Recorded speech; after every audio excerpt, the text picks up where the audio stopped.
Hello, I'm Annalouise, and today I'm going to be talking about sensitivity and also sensibility. So sensitivity is a word that seems to be used a lot in the English language, and sometimes it can have a negative connotation of somebody being too sensitive, either perhaps to food or to other people, perhaps not being able to cope very well in the world. And what I'm curious about is the difference between sensitivity and sensibility, or splitting that word out, sensibility. So the ability to really perceive through all the senses we have available for us. I have felt for a long time that I've been on a path of cultivating my senses, cultivating the perception through my senses, probably a journey now of about 15 years, being able to become more fine-tuned and being able to perceive more and more. And with that comes an opening. It does invite a sensitivity, not always that feels good, right? Because as we open, we start touching on the territories that had decided to close when we were little, because for whatever reason it was too much. And so over a number of years, I've often found that I've experienced more overwhelm and more fear in this process of opening. And because I'm so committed to opening my sensory perception, that has been a journey I've been willing to take, and to recognise that in those feelings of overwhelm or fear, there's more truth to be had. You know, that's not the ultimate truth. They're just responses that have emerged, that if I can open to those two, little by little I get to be here more fully on this planet as a sensory being. And why do I want to live as a sensory being on this planet? Because to me, fully occupying my senses is the path to presence. If I'm fully perceiving what is here right now in every moment and able to receive the information from that, then I'm here now.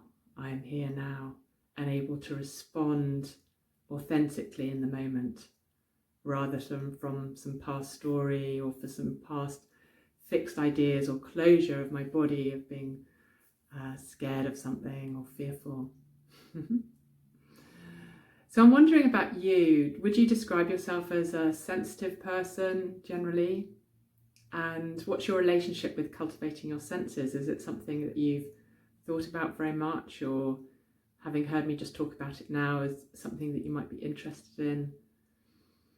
What's interesting is that it feels like there's so many more senses than we were brought up to believe. You know, we had the 5 senses that were talked about when we were little. But in fact, there are so many more senses than that. Our ability to perceive energetics, vibration. My mind's got a little bit blank. The ability to sense movement, our spatial sensitivity, spatial awareness. There's so many ways in which we perceive our external environment, and I want to cultivate them all. What would you say of your senses do you feel are already quite refined? Like, for instance, are you a musician maybe, or are you an artist, or are you perhaps a body worker, and so perhaps touch is really refined for you? It's interesting to notice, isn't it, like where we've been drawn in our life, what senses we've historically cultivated. For me, I feel that whatever I've historically cultivated, I just want to keep opening to more and more. Even if some of them are still quite underdeveloped for me. It's a committed process to be more and more here. And in this idea of the fact that sometimes when we open, it can feel scary or overwhelming. Have you ever seen those pictures of like little amoebas or little cellular structures where little external stimulus comes in and they're like they back away or they contract, into their little structure. So that's the response we can have, right? When we open more, we can do exactly that. But as humans that are coming into greater consciousness, we can have the choice to, rather than to contract, is just to be with the sensation of the impulse of contraction while we stay open. And it's such an amazing opportunity to have that awareness, to not just have to play out the habitual response. And I find it really helps me if I'm with other people to be able to name it.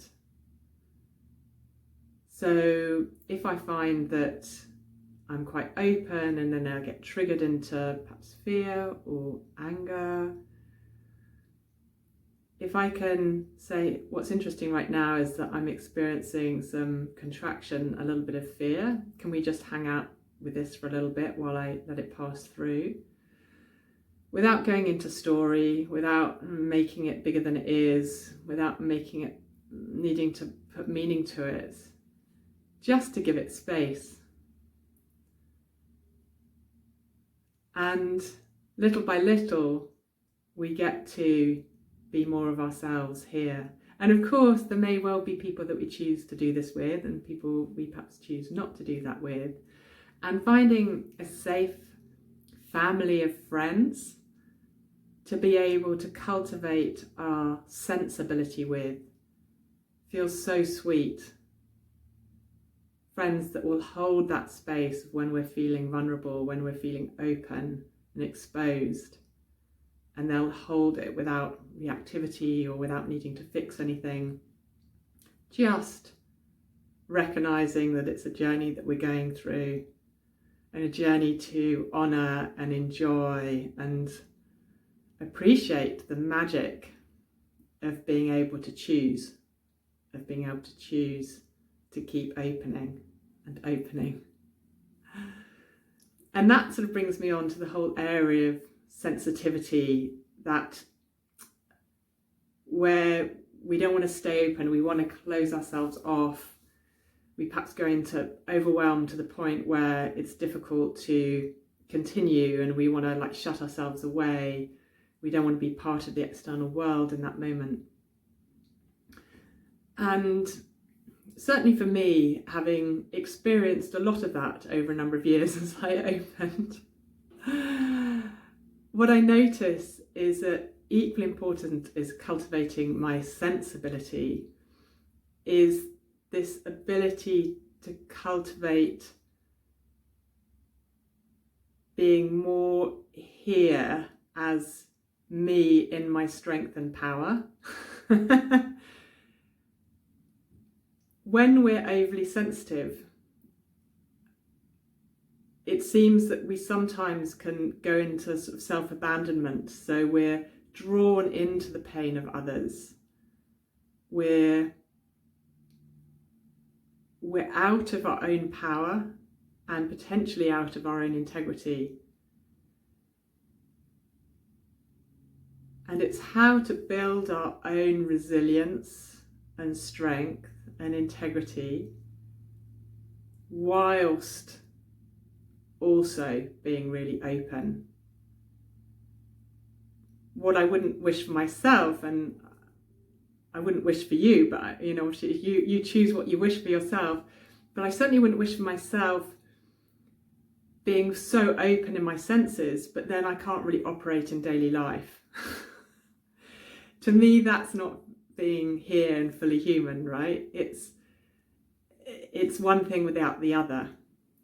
What I wish for myself is to be super perceptive and open, and to be able to be here and to be able to live an integrated life with others, operating in the world, being able to fully enjoy and appreciate and give and receive.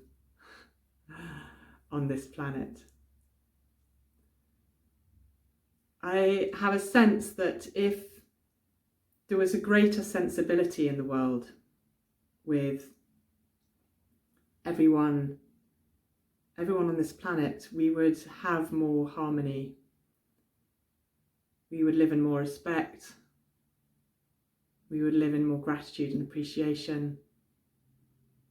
We would live in more presence with less need for material possessions or other things to fulfill us in some way. We would be more fully absorbed in each moment, which feels like a lovely aspiration. So I say yes to my sensibility. I say yes to cultivating a healthy sensitivity. And I would like to ask you, what do you wish for yourself? What do you wish to cultivate? And would you like to set an intention of having more people around you that also are interested in cultivating sensibility in a nurturing and safe and supportive way together? And if so, we can send those intentions out into the world. I send mine out into the world right now. And so it is. So I hope you've enjoyed this. Please do share it with anyone that you think might receive it in a way that was helpful for them. And if you want to know more about my work, go to www.resonating.love. And please do like this if you have done, and do subscribe, and you can always press the little bell so you get notifications of the new emails that arrive. The new videos that arrive. Wishing you a day resting in your senses, opening to new possibility and new awareness, and receiving the wonders of the planet we live on.